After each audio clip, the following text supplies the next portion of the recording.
What up, y'all? My name is Adrian Per. I am a filmmaker and content creator. And today on B&H's YouTube channel, I will be giving y'all 5 tips for storytelling through short form video.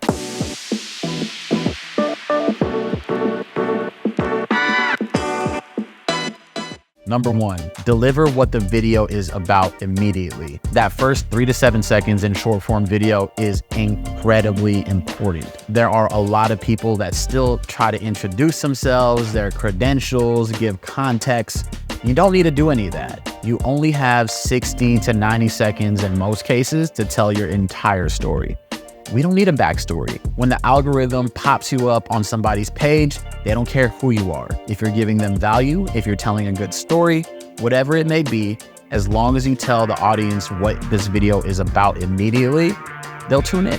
Which leads me to number 2.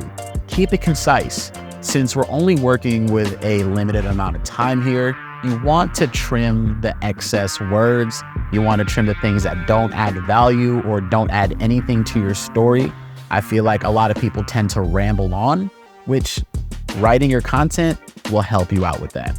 Me personally, I write out all my content, or well, 98% of it. There's a lot of things that I'll come up with on the fly, but if I'm in the editing process and I feel like even the lines that I've written don't add any value to what I'm talking about, I'll cut it out. I don't need things to be a full 60 seconds, a full 90 seconds. I enjoy making my clips as concise and straight to the point as possible. I feel like people don't care if the algorithm is showing you to somebody who has no idea who you are. All they care about is this an interesting story?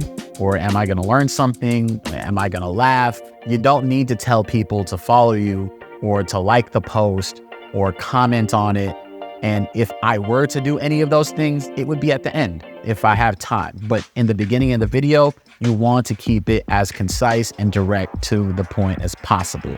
If they want to follow you or if they enjoy your content, let them make that decision themselves. Number 3, no distractions. You don't need fancy cuts, crazy transitions, flashes and captions popping up every word. It is so distracting to the story. I promise you, people appreciate the simplicity of a good story, of good value, of a good tutorial, of a good tech review. You don't need any of that. If your story is interesting enough, you keep things concise. You're not trying to loop people in by baiting and switching what the content is really about just for clicks and views. A good story holds its weight on its own. All of that extra stuff is done and over with. People tend to think that every few seconds I need to keep the viewer's attention. If the story is there, you have their attention. There's not an amount of captions or silly transitions that you can add to a video and make something that isn't good. Which leads me to number 4. Have a beginning, middle, and end.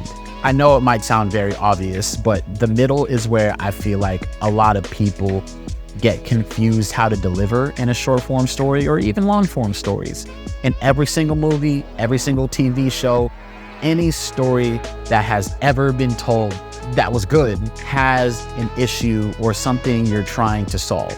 And I'm not saying fabricate an issue, but when you talk about what the video is about in the beginning, you don't want to go from this intro and then say, this is what we did, and then we did this, and then we did this after, and then we did this. It feels like the viewer is following you doing errands, or it's a task. There is no real tension. Storytelling is all about tension and release, tension and relief. That is the basis of all stories ever told. You want to grab the viewer's attention, whether it be anxiety, sadness, excitement, whatever it may be, and release it at the end, resolve it. And lastly, but not least, number 5, be yourself. Yeah, I know it sounds really obvious again, but even myself, I used to have this problem, and I talk to a lot of people that also have this problem with critiquing themselves in the video. How they talk, how they dress, how they walk, how they move. Every little bit is picked apart because, I mean, we're our biggest critics, right? But if you fully accept who you are, what your mannerisms are, what your voice sounds like. You won't overthink your content anymore. You're 100% just accepting and being yourself in front of that camera, the same way as if when the camera's not on. I've grown to realize if there's something that I don't like about myself or presenting myself through videos, it's just something that I've grown to have to accept. The authenticity of who you are in front of the camera holds so much value because people can see that. They can sense that immediately if you're trying to be a different character. But at the end of the day, if you just be yourself, I promise you, that is way easier than pretending to be somebody else for your content. And there's a lot more longevity in that than fabricating a whole different persona for you. And that about wraps it up for my good people on the B&H channel. Those are my 5 tips for storytelling through short form video. And also, I'm super excited to be speaking and attending the B&H Build Expo in New York in early September. Can't wait to share some game and learn some game from some of the best and the brightest creatives out in their own spaces.